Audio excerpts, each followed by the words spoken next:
नमस्कार दोस्तों, आप क्राइम तक देख रहे हैं। यूएसए में आग और इसको लेकर एक और एपिसोड। सवाल ये उठता है, बार बार ये पूछा जा रहा है ये आग कब बुझेगी। बार बार ये पूछा जा रहा है कि यूएस तो सुपर पावर है, आग कैसे लग गई। यूएस तो इतना एडवांस्ड है, 50 साल आगे कहा जाता है भारत से, फिर आग कैसे लग गई, आग पर कंट्रोल क्यों नहीं पाया गया, वहां इस तरह की बसावट क्यों की गई। जब पता था वहां जंगल है, वहां घर क्यों बनाए गए। क्या भौगोलिक स्थिति है, क्या मजबूरी है, क्या इस देश के पास भी मजबूरी है। क्योंकि यूएस तो ये कहा जाता है कि मजबूरी में कोई काम ही नहीं करता, वो तो सारे काम पूरे कर लेता है, इस तरह की बातें की जाती है। लेकिन अब सबसे बड़ा सवाल जो खड़ा हो गया वो ये हो गया है। पहले आपको आंकड़ा बताता हूं कितना नुकसान हुआ है। प्रवेश, कितना नुकसान एक लाइन में चिराग जी देखिए, कल तक जो खबर थी 2 दिन पहले तक, तब तक आ रहा था 12 लाख करोड़। अब ऐसा कहा जा रहा है 20 लाख करोड़ तक। मतलब आप समझ सकते हैं कितना ज़्यादा है। इतने तो पाकिस्तान की जीडीपी नहीं है। हाँ, मतलब आधा पाकिस्तान चला जाएगा, ऐसा कहते हैं। चिराग जी, इसमें क्या किया लोगों ने, अब ना दो चीज़ थी कि नुकसान हुआ है तो भरपाई कौन करेगा। तो सब लोगों ने एक सवाल किया कि इंश्योरेंस कंपनी। लेकिन इंश्योरेंस कंपनी ने, बहुत सारी इंश्योरेंस कंपनी ने एक क्लॉज ही हटा दिया था फायर का। क्यों? उसका भी एक रीज़न था, क्योंकि उस इलाके में आग बार बार लगती थी। तो फायर कहीं ना कहीं इंश्योरेंस कंपनी को लगा कि ये फायर जो सबसे मेन मुद्दा है, पैसा देना पड़ेगा। हाँ, ज़्यादा पैसा देना पड़ेगा, क्योंकि आग में तो पूरा घर खाक हो जाता है। ठीक है। बारिश में, पानी में तो भी समान। पॉइंट नंबर 2, अब इसको आपदा को ना लोग अवसर में बदल रहे हैं। मतलब क्या, जो 50 से ज़्यादा लोगों को जो वहाँ की कैलिफोर्निया पुलिस है उन्होंने गिरफ्तार किया है। गिरफ्तार किस मामले में? लोग लूटपाट कर रहे हैं। अब क्या होगा चिराग जी, अमीर लोगों का घर था तो कहीं गरीब लोग भी थे जिनका घर था, जो वहाँ केयर टेकिंग कर रहे थे। अब वो बोल रहे थे हमारा तो सब नुकसान हो गया। तो जो अमीर घर छोड़कर भाग रहे थे वो उनके घर में लूटपाट कर रहे थे, क्योंकि उनके पास अब कुछ बचा ही नहीं है ना। सवाल ये भी है ना कि हॉलीवुड सेलिब्रिटी का घर जल गया, 72 करोड़ का एक घर जल गया। वो उनके पास तो इतना पैसा बैंक अकाउंट भी होगा ना। लोकल लोगों की, अगर हम वही बात कर रहे हैं, लोकल लोगों का नुकसान हुआ है। क्या यूएस सरकार कंप्लीट वो करेगी, कंपनसेशन, या कुछ परसेंट करेगी, क्या क्या करेगी? बस मुझे लगता है रैन बसेरा मिल सकता है। कैंप की सुविधा भी इन्होंने हाल फिलहाल में इन्होंने किया है, क्योंकि जो अमीर लोग थे उनके पास बहुत सारे घर थे, वो तो कहीं ना कहीं सेटल हो रहे हैं। लेकिन वहाँ जो रहने वाले वर्कर्स थे, वहाँ जो काम कर रहे थे, किसी के घर में काम कर रहे थे, जिन्होंने अपना घर बड़ी मेहनत से बनाया था, उन लोगों के लिए रैन बसेरा, और उनको कहीं ना कहीं गवर्नमेंट हेल्प करेगी, उनको टैक्सेशन में रिलीफ मिलेगी। क्योंकि यूएस में देखिए टैक्सेशन भी बहुत ज़्यादा है अपने आप में, तो उसमें रिलीफ देगी। क्योंकि वहाँ की जो मेयर है, घर मिलना थोड़ा मुश्किल कहा जा सकता है, क्योंकि जितना नुकसान हुआ उसकी भरपाई करेगी, कितना परसेंट नहीं, वो तो भरपाई स्टेट का मैटर ही नहीं है। वो मैटर, हम कहते हैं भारत में तो भैया गोल्ड रखा होता है घर में। भारत में वैल्यूएबल्स रखे होते हैं। क्या ऐसा ही यूएस में भी होता है? वहाँ के लोग भी वैल्यूएबल्स रखते हैं, लेकिन इतना ज़्यादा नहीं। लेकिन वहाँ बैंक पे ज़्यादा डिपेंडेंट है। और वहाँ एक चीज़ है, वहाँ चिराग जी ईएमआई सिस्टम बहुत चलता है। वहाँ लोग ज़्यादा सेविंग्स पे नहीं बिलीव करते, वहाँ बिलीव करते खर्च करने पे थोड़ा, और सेविंग्स बड़ा कम करते। अब आप देख लीजिए कि अब उस देश में आग लग गई, सब कुछ हुआ। अब जो वैल्यूएबल्स है, घर के अकाउंट, हमारे यहाँ अगर घर का नुकसान हो जाए तो सरकार क्या करती है, एक आर्थिक मदद करती है। तो अगर उस सबके लिए 1 लाख है तो सबके लिए 1 लाख ही होगा। तो वहाँ भी उसी तरीके का है। ऐसा नहीं कि आपका अगर 50 करोड़ का नुकसान हुआ है तो आपको 20 करोड़ दिया जाएगा, ऐसा कुछ भी नहीं है। तो क्योंकि ये नेचर की चीज़ है, नेचुरल कैलेमिटी थी, तो इसकी वजह से अब उस चीज़ को ये लोग पूरी तरह से पैसे नहीं दे सकते, पूरा रिकवरी नहीं करके दे सकते। लेकिन हाँ, थोड़ी बहुत हेल्प, जो सबसे पहली हेल्प होनी चाहिए। चिराग जी, लोग होटल्स में रह रहे हैं, लोगों के पास पैसे ख़त्म हो गए हैं, तो अब जो है वहाँ की मेयर कह रही है कि हम लोगों को रुकने का, रहने का बंदोबस्त करके देंगे। तो अपने आप में ठीक है, पहले जो ठीक है। अब चिराग जी ना, कल तक तेज तूफान चल रहा था, आज जाके तूफान रुका है। हाँ, ये मैं अपडेट देना चाहूँगा। अब तूफान जो है वो थम गया है, क्योंकि पहले जो खबर थी कि जो विंड की स्पीड है बहुत ज़्यादा बढ़ेगी, वो बढ़ी भी। लेकिन ये कहा जा सकता है कि सबसे ज़्यादा जो नुकसान हुआ है वो पैलिसेड्स में हुआ है। करीब 15-20% ज़मीन जो है वो, ये कहा जाता है अभी तक आग कंट्रोल हुई है, बाकी कंट्रोल नहीं है, यानी सबसे ज़्यादा नुकसान है। तो एक जो बहुत बेसिक सवाल है, ये आग पूरी तरह कब तक बुझेगी, कुछ अंदाजा? हाँ चिराग जी, अगर जैसे ये तूफान चलना बंद हो गया ना, तो उससे पहले क्या, वहाँ टेम्परेचर लो है अभी, देखिए 9 डिग्री 10 डिग्री सेल्सियस है, यही है दिल्ली हाँ। में। अगर सूखा है, लेकिन देखिए पेड़ पौधे सूखे हैं, तो आग क्यों पकड़ रहा है? हवा की वजह से। हवा बंद हो गया तो आप समझ लीजिए आने वाले 2 दिन में पूरी तरह से आग शांत हो जाएगी। क्योंकि जो लकड़ियाँ हैं ना, मोटी मोटी लकड़ियाँ जली ना, वो अंदर से बहुत मतलब जल रही हो, उसको ठंडा होने में समय जाएगा, कम से कम उसे 1 दिन का समय जाएगा पूरी तरह ठंडा होने को। अगर आग रिपीट नहीं हो रही, तो अब जो इलाका पता चल रहा है, अब देखिए पता भी नहीं चल सकता। आप समझिए इस पूरे हेक्टर में आग को लेकर एक और सोशल मीडिया में बहुत ट्रेंड चल रहा है कि गाजा में जब संघर्ष हो रहा था तब तो यहाँ लोग मजे ले रहे थे, यहाँ कह रहे थे कि नो सीज फायर। अब पता चल गया। हाँ, लोग कंपेयर कर रहे हैं, लोग अपने आप से जोड़ रहे हैं। वहाँ के लोग जो पैलेस्तीन और गाज़ा के लोग हैं वो कह रहे हैं कि हमारे यहाँ जो नरसंहार हुआ, हमारे यहाँ जो उत्पीड़न हो रहा था हमारा, कहीं ना कहीं उसमें अमेरिका बैठ के मज़े ले रहा था।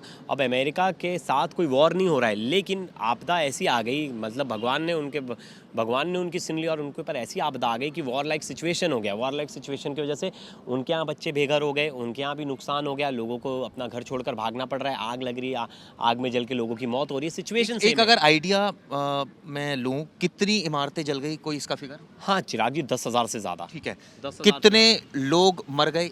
25। ठीक है, कितने लोग अभी मिसिंग हैं? अभी 70 से 80 लोग लापता हैं। ठीक है, बारे में कितने जमीन अराउंड जल गई? आप पकड़ लीजिए, ये तो 40 एकड़ जो थी वो पैलेसेड्स में, खाली एक इकलौते पैलेसेड एकड़ थी वहाँ। हाँ, पैलेसेड्स में। हाँ, फिर एटन में थी और जो बाकी जगह है, मतलब 40,000 एकड़। 50,000 के प्लस थी। हाँ, ठीक है। प्लस थी जी, ज़मीनें जो ऑन रिकॉर्ड थी। अभी तो चिराग जी, अब तो पूरा वापस से सर्वे होगा। आप पता है वहाँ की मेयर पे आरोप लगा था कि वहाँ पानी की कमी, कि मतलब सही समय पे पानी नहीं पहुँचा। फिर आपने देखे बहुत सारे सेलिब्रिटीज़ के वीडियो आए कि वहाँ जो बचाव कार्य जो समय पे होना चाहिए तो नहीं था। एक और अहम सवाल, कितने लोगों के घर, जैसे आपने बताया करीब 10,000 से ज़्यादा इमारतें जल गई, जिनमें कई घर भी होंगे, कितने ऐसे लोग हैं जिनके घर नहीं जले, आग भी नहीं पहुंची, लेकिन उनको हटा दिया गया है? 1 लाख अभी 90,000 तो कल तक उनके घर पर अभी कोई इफेक्ट नहीं, इफेक्ट नहीं आया। 90,000 से ज़्यादा लोगों को स्थानांतरित किया गया, वहाँ से हटाया गया, क्योंकि ऐसा डर था कि वो आग फैलेगी तो उस एरिया में जा सकती है। तो उनको वहाँ से शिफ्ट कराया गया, क्योंकि देखिए जान सबसे इंपॉर्टेंट चीज़ है। तो और वहाँ की गवर्नमेंट फोकस करी कि लोगों का जान माल का। एक सवाल और, कितने लोग जो आग जब लगी थी, मकान जैसे 10,000 के आसपास हो गए, उसमें से जिन लोगों की आग में हो गए, तो वो कितने लोग हैं जो विस्थापित किए गए, जिनके घर जल गए? वो 30,000 से ज़्यादा लोग हैं जिनका घर जला है इसमें, और 30,000 से ज़्यादा लोग ऑन रिकॉर्ड हैं, और उतने लोगों का घर जला है, उतना नुकसान हुआ है। एक सर्वे जो टीम वहाँ कर रही है, उन्होंने भी, मेयर ने एक रिपोर्ट बनाई थी, और उसमें वो रिपोर्ट जो बाइडन तक गई थी। जो बाइडन तक को अपना घर खाली करना पड़ा, कमला हैरिस का भी वहाँ घर था, फिर बहुत सारे बड़े सेलिब्रिटीज़ का घर था। तो ओवरऑल देखिए, जो मेन मुद्दा बना, आग तो हर जगह लगती है, लेकिन मुद्दा क्यों बना? क्योंकि बड़े बड़े लोग रहते थे, हर मूवीज़ में हम देखते थे, हॉलीवुड की हर मूवीज़ में देखते थे। हॉलीवुड तक ये आग पहुंची, लेकिन वहाँ तक ठीक, मतलब उतना नुकसान नहीं किया हॉलीवुड को। कोई एक्टर की भी जान गई है? हाँ, एक ऑस्ट्रेलियन एक्टर की जान गई है। फिर एक लेडी एक्टर हैं जो बहुत पुरानी एक्टर थी, कॉमेडी सेंट्रल्स वगैरह में आती थी, उनकी भी मौत हुई है। और एक ऑस्ट्रेलियन एक्टर, चलिए, ये भी लोग जानना चाह रहे हैं जो अभी तक क्लियरिटी नहीं हुई है, आग क्या हॉलीवुड हिल्स के अंदर पहुंच गई, वहां जल गए? मतलब आसपास के इलाकों में पहुंची, एकदम हॉलीवुड्स के अंदर नहीं पहुंची, क्योंकि समय के घर थे जो हॉलीवुड। हाँ, वो वहाँ पहुँचे, लेकिन अंदर जो शूट वाला एरिया, जो स्टूडियोज़ हैं, वहाँ तक नहीं पहुँची आग। जो जिसे कहा जाता है कि हॉलीवुड्स के जहाँ 90% शूट्स होते हैं, वो जगह बच गई है।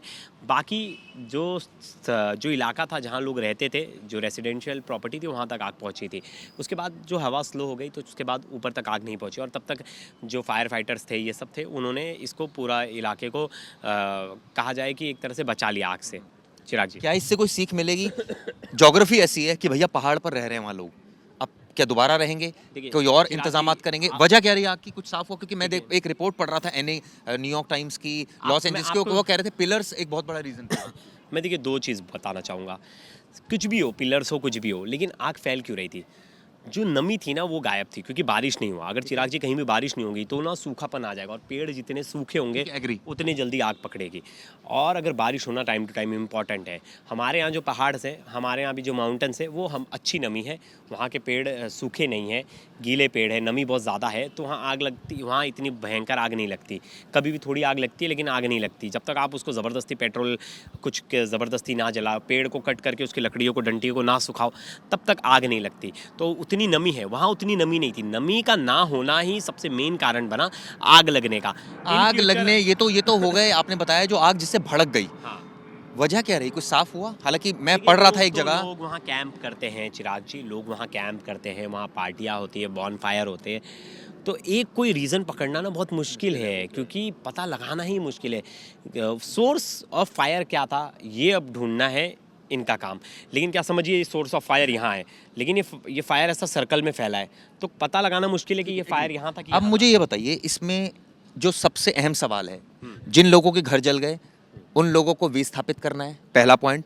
दूसरा, जो एरिया जल गया उसको दोबारा से बिल्ड करना है। तीसरा पॉइंट, जो लोग जिनके घर नहीं जले लेकिन वो स्थानांतरित हो गए उनको वापस उनके घरों में शिफ्ट करना है। बिल्कुल बिल्कुल, लेकिन ये तभी पॉसिबल होगा जब पूरी तरह से चिराग जी आग पे काबू पा लिया जाएगा। अभी भी देखिए जो पैलेसेट्स है वहाँ पूरी तरह से आग पे काबू नहीं पाया गया है। वहाँ भी देखिए 30% ही आग पे काबू पाया, क्योंकि चिराग जी जब एक आग धधकती है तो उसको बुझने में, शांत होने में समय लगता है। बिल्कुल ठीक है, प्रवेश ने उसको बुझने में वक्त लगता है। ऐसे में सब यही चाहते हैं कि आग जल्दी बुझे, क्योंकि बहुत सारा ऐसा एरिया है, बहुत सारे ऐसे लोग हैं जो स्थानांतरित हुए जिनके अभी घर नहीं जले हैं, और बहुत सारे ऐसे लोग हैं जिनके घर भी जल गए हैं और वो रिहेबिलिटेशन की डिमांड कर रहे हैं। सरकार कितनी मदद करेगी? बीमा कंपनियां ने तो हाथ खड़े कर दिए हैं। सबसे इंपॉर्टेंट यहाँ पर है यूएस क्या अपने एक एक नागरिक को दोबारा रीसेटल करेगा, जितना नुकसान हुआ उसकी भरपाई करेगा? प्रवेश का कहना है कि नहीं कर पाएगा, क्योंकि ये बहुत टीडियस टास्क है। खैर देखते हैं, लेकिन जिन लोगों की डेथ हुई मुझे लगता है प्रवेश उनके लिए तो उनको कंपनसेट करेगी, उनको कंपनसेट करेगी, तो वो एक जो फिक्स अमाउंट होगा चिराग जी सबके लिए सेम होगा। चलिए, ये वीडियो आपको कैसी लगी बताइएगा ज़रूर। धन्यवाद।